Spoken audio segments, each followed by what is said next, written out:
Structure and function of eye, आंख की संरचना और कार्य। Introduction. Eye is the gift of God. आंख ईश्वर के दिया हुआ सबसे अच्छा वरदान है। Eye provides us the sense of sight. आंखें हमें देखने के लिए सेंस बताती हैं।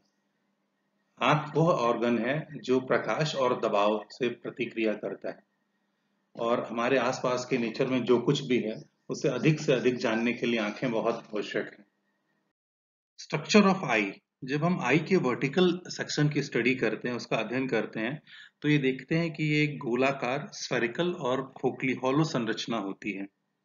इसकी जो वॉल्स होती हैं, जो आई बॉल की दीवारें होती हैं, वो तीन स्तरों के द्वारा, ऊतकों के तीन स्तरों के द्वारा मिल करके बनी होती हैं। सबसे बाहर की तरफ आउटर जो लेयर होती है उसे हम कहते हैं स्क्लेरोटिक लेयर।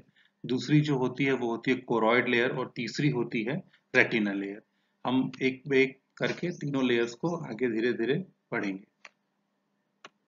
सबसे बाहर की तरफ जो पाई जाने वाली लेयर या परत होती है वो स्क्लेरोटिक लेयर होती है।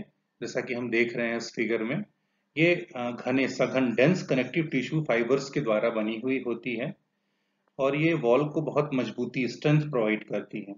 इस परत का अधिकांश, लगभग 2/3 भाग जो होता है वो हिडन होता है और वाइट होता है, सफेद होता है और छिपा हुआ होता है।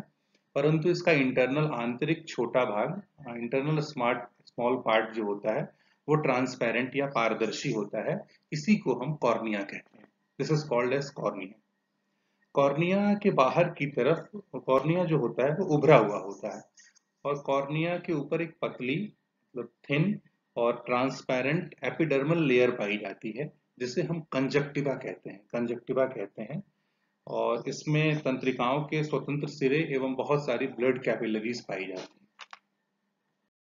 मिडिल या बीच की जो लेयर होती है उसे हम कहते हैं कोरॉइड लेयर। यह बीच की परत होती है।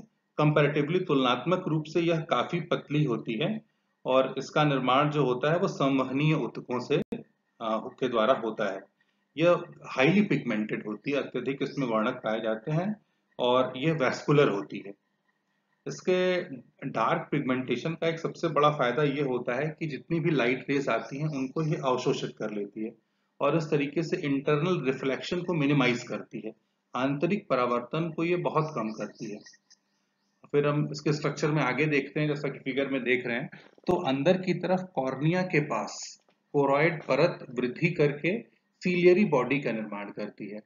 इस सीलियरी बॉडी में सीलियरी मसल्स एवं विशेष वेस्कुलर फोल्ड्स पाए जाते हैं जिन्हें हम सीलियरी प्रोसेस कहते हैं।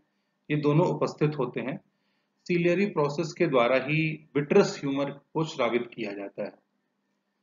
इसके बाद आगे देखते हैं हम, सीलियरी बॉडी के सामने कोरॉइड कॉर्निया से एकदम हट जाती है और एक नई संरचना का निर्माण करती है जिसे हम आइरिस कहते हैं। आइरिस जब बाहर से देखते हैं तो अपारदर्शी ओपेक ब्राउन डिस्क के समान दिखाई पड़ता है। ये जब हम इसको बाहर की तरफ से देखते हैं तो इसके बीच में मिडिल पॉइंट में एक छिद्र के द्वारा खुलता है जिसे हम प्यूपिल कहते हैं।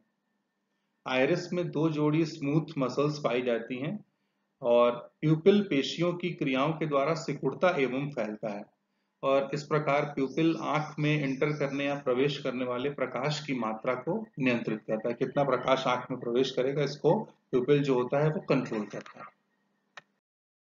सबसे अंदर की तरफ पाई जाने वाली जो लेयर होती है उसे हम रेटिना कहते हैं।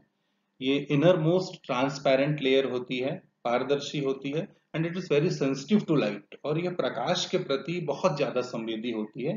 इसमें 2 प्रकार की सेंसरी सेल्स या संवेदी कोशिकाएं पाई जाती हैं जिन्हें हम रॉड्स एवं कोन्स कहते हैं। रॉड्स एंड कोन्स कहा जाता है। जब रॉड्स और कोन्स लाइट के द्वारा स्टिमुलेटेड होते हैं तो वे इलेक्ट्रिक इम्पल्स को जनरेट करते हैं, विद्युत आवेग उत्पन्न करते हैं और यह आवेग ऑप्टिक नर्व के माध्यम से सूचना को मस्तिष्क तक पहुंचाता है। रॉड्स को जब हम अध्ययन करते हैं तो देखते हैं कि रॉड्स जो होते हैं वो कम इंटेंसिटी या कम तीव्रता के प्रकाश के प्रति ज्यादा संवेदनशील होते हैं और इनके ज्यादा इनसे जो इमेज बनती है, जिनसे जो इमेज का निर्माण होता है वो बहुत डिफ्यूज होती है।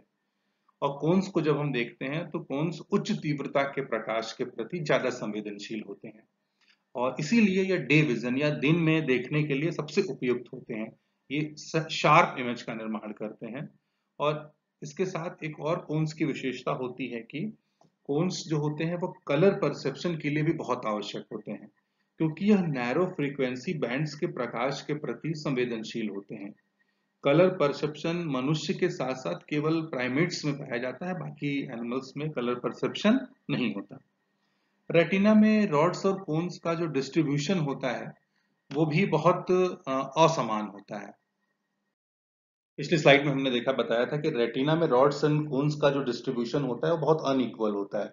कोन्स हमेशा सेंटर की तरफ ज्यादा मिलते हैं और इसके अपोजिट रॉड्स जो होते हैं वो पेरिफेरी या किनारों की तरफ ज्यादा पाए जाते हैं। वह स्थान, वो प्लेस जहां पर ऑप्टिक नर्व्स आईज से बाहर निकलती है, वहां किसी भी प्रकार की इमेज का फॉर्मेशन नहीं होता, क्योंकि यहाँ पर कोई भी सेंसरी सेल्स रॉड्स या कोन्स जो होती हैं वो नहीं पाई जाती। इस स्पॉट को हम ब्लाइंड स्पॉट के नाम से जानते हैं। इसी ब्लाइंड स्पॉट के पास एक और स्पॉट पाया जाता है, that is called eight yellow spot. Phobia भी जिसे कहते हैं हम लोग, येलो स्पॉट कहते हैं। येलो स्पॉट पे सबसे ज्यादा ब्राइट इमेज का निर्माण होता है, क्योंकि यहाँ पर केवल कोन्स पाई जाती हैं, यहाँ पर रॉड्स जो होती हैं वो एब्सेंट होती हैं। लेंस आंख में पाई जाने वाली एक बहुत महत्वपूर्ण संरचना होती है जिसे हम लेंस कहते हैं। आई में पाया जाने वाला लेंस जो होता है वो क्रिस्टलाइन होता है, क्रिस्टल स्ट्रक्चर का होता है, सॉलिड होता है और बाई कॉन्वेक्स लेंस होता है। हमारी आंख का जो लेंस होता है वो बाई कॉन्वेक्स लेंस होता है। इसका जो निर्माण होता है वो बहुत सारी कंसेंट्रिक अरेंज्ड ट्रांसपेरेंट फाइबर्स होते हैं, उनकी लेयर्स के द्वारा होता है। और लेंस जो होता है वो प्यूपिल के पीछे स्थित होता है, इसकी स्थिति आंख में प्यूपिल के पीछे पाई जाती है। यह लिगामेंट्स के द्वारा अटैच्ड होता है और सीलियरी बॉडी और लिगामेंट्स के द्वारा यह जुड़ा हुआ होता है। और ओल्ड एज में सस्पेंसरी लिगामेंट्स के द्वारा यह जुड़ा हुआ होता है। ओल्ड एज में कैटरेक्ट या जिसे कहते हैं मोतियाबिंद की प्रॉब्लम जो होती है वो ज्यादा आती है, उसमें लेंस जो होता है वो ओपेक हो जाता है, फिर इसका ऑपरेशन किया जाता है। इसके कारण कभी कभी अगर ये इसका इलाज ना हो तो ब्लाइंडनेस की कंडीशन उत्पन्न हो जाती है। नेक्स्ट, चैम्बर्स ऑफ आई, ये भी एक इंपॉर्टेंट चीज है आई के स्ट्रक्चर में। जो आंख में आयरिस होती हैं, लेंस होती हैं और सस्पेंसरी लिगामेंट्स, पिछली बार अभी हमने जो पढ़ा लिगामेंट्स, वो आंख की कैविटी को, आई कैविटी को दो अनइक्वल चैम्बर्स में डिवाइड करते हैं। अनइक्वल मतलब इन चैम्बर्स का जो आकार होता है वो भिन्न भिन्न होता है। First is the aqueous chamber and second is the vitreous chamber. Aqueous chamber, पहले हम लोग आते हैं एक्वस चैम्बर पे। एक्वस चैम्बर जो होता है वो स्मॉल चैम्बर होता है और ये लेंस और कॉर्निया के बीच में पाया जाता है। और इसमें एक वाटरी फ्लूइड भरा हुआ होता है जिसे हम एक्वस ह्यूमर के नाम से जानते हैं। ये एक्वस ह्यूमर जो होता है, इसका सिक्रीशन या श्राव जो होता है वो सीलियरी बॉडी के द्वारा होता है। और दूसरा चैम्बर होता है लेंस और रेटिना के बीच में पाया जाता है, ये लार्जर होता है, इसे हम विट्रस ह्यूमर कहते हैं। और इसमें इसे हम विट्रस चैम्बर कहते हैं। और इसमें जो तरल पदार्थ पाया जाता है, जिलेटिनस पदार्थ पाया जाता है, उसे हम विट्रस ह्यूमर कहते हैं। हमने पहले ही पढ़ लिया था कि विट्रस ह्यूमर का स्राव कहाँ से होता है। फंक्शन ऑफ आई, अभी हमने स्ट्रक्चर का स्टडी की, इसके बाद हम लोग फंक्शन पे आई के फंक्शन पे आते हैं। फंक्शन से बहुत इंपॉर्टेंट है। पहला फंक्शन है इमेज फॉर्मेशन का, दूसरा है केमिस्ट्री ऑफ विजन का, कैसे हम देखते हैं, इसकी फोटो केमिस्ट्री कहते हैं इसको। तीसरा है कलर परसेप्शन या कलर विजन्स। और लास्ट में एक और इंपॉर्टेंट फंक्शन आता है एकोमोडेशन या एडजस्टिंग या फोकसिंग, आंख किस प्रकार से फोकस करती है। तो सबसे पहले इमेज फॉर्मेशन की बात करते हैं। इमेज फॉर्मेशन में हम स्टडी करते हैं तो देखते हैं कि आंख की फंक्शनिंग और कैमरा की फंक्शनिंग लगभग लगभग एक जैसी होती है। फोटोग्राफिक कैमरा और working of photographic camera and working of eye both are similar. और जब हम आंख की बात करते हैं तो आंख का जो ऊपर शटर होता है वो आई लीड्स जो होती है वो आंख के शटर की तरह काम करती है। और हमारी आंखों में बाई कॉन्वेक्स लेंस पाया जाता है जो लाइट रेस को फोकस करता है। और हमारी आंख में एक सेंसिटिव फिल्म होती है जिसे हम रेटिना कहते हैं, जिस पर इन्वर्टेड इमेज जो होती है उसकी फॉर्मेशन होती है। और इस प्रकार से हमारी आंख में जो इमेज होती है वो बनती है। और हमारी आंख में अमाउंट ऑफ लाइट को जो इंटर करने को रोकता है उस वो आइरिस का काम होता है, उसमें पिपल पाया जाता है, वो डायफ्राम अमाउंट ऑफ लाइट को रोकता है। और आंख के अंदर एक कोरॉइड होता है जो किसी भी प्रकार के इंटरनल रिफ्लेक्शन को रोक लेता है और इमेज जो होती है वो क्लियर और सही दिखाई देती है। इसके बाद दूसरी चीज आती है क्या कहते हैं, फोटोकेमिस्ट्री, या जिसे कहते हैं केमिस्ट्री ऑफ विजन, कि हम कैसे देखते हैं, किस प्रकार से हम देखते हैं, विजन में कैसे क्या होता है, कैसे इस चीज को हम देखते हैं।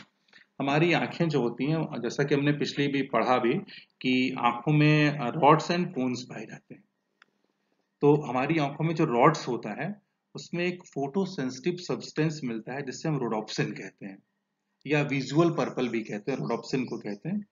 और लाइट के प्रेजेंस में रोडोप्सिन जो होता है वो रेटिनिन रेटिनिन जो एक विटामिन ए का डेरिवेटिव है उसमें, और प्रोटीन ऑप्शन में टूट जाता है in the presence of light.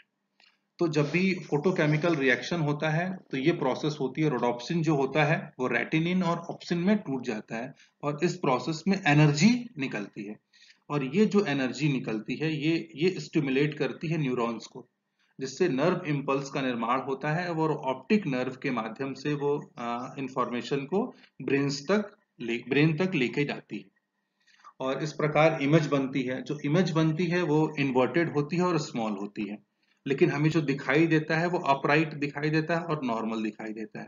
तो इसमें ये कहते हैं कि फिर एक राउंड अबाउट पाथवे और चलता है, जिसमें रेटिनिन और ऑप्सिन वापस एक दूसरे से जुड़ जाते हैं एटीपी के द्वारा, और इस प्रकार फिर से वो रोडोप्सिन का निर्माण करते हैं, इसलिए ऐसी इमेज का फॉर्मेशन होता है। और तीसरी चीज को जब हम देखते हैं तो वो होती है कलर विजन। कलर के लिए हमने पढ़ा पूरी तरीके से, जो होती हैं वो कौन सी रिस्पॉन्सिबल होती हैं कलर विजन के लिए। और कलर विजन के लिए जब हम कोन्स की बात करते हैं तो करस्पॉन्डिंग वेवलेंथ की ब्लू, ग्रीन और रेड पार्ट्स के स्पेक्ट्रम की कोन्स पाई जाती हैं। हमने एक स्ट्रक्चर में पढ़ा भी है कि एक प्रॉब्लम होती है जिसे हम कहते हैं कलर ब्लाइंडनेस। कलर ब्लाइंडनेस वो होती है जिसमें ब्लू, ग्रीन या रेड को हम जो होते हैं वो डिटेक्ट नहीं कर पाते, इन रंगों में विभेद हम नहीं कर पाते। तो कोन्स में एक लाइट सेंसिटिव पिगमेंट पाया जाता है जिसे हम कहते हैं आयोडोप्सिन। ये इसमें क्या कहते हैं, 3 प्रकार की कोन्स होती हैं, इन सबों में ये सेंसिटिव पिगमेंट्स पाया जाता है जो कलर्स का परसेप्शन कराता है। और चौथी और मोस्ट इंपॉर्टेंट चीज है जिसे हम कहते हैं फोकसिंग और एकोमोडेशन। तो आंख में ये एबिलिटी होती है, जैसे कि कैमरा में होती है वैसे ही आंख में भी एबिलिटी होती है कि वो चीजों को फोकस कर लेता है और एकोमोडेट कर लेता है, और इसमें जो इलास्टिक लेंस होते हैं उसके द्वारा इस प्रोसेस को किया जाता है।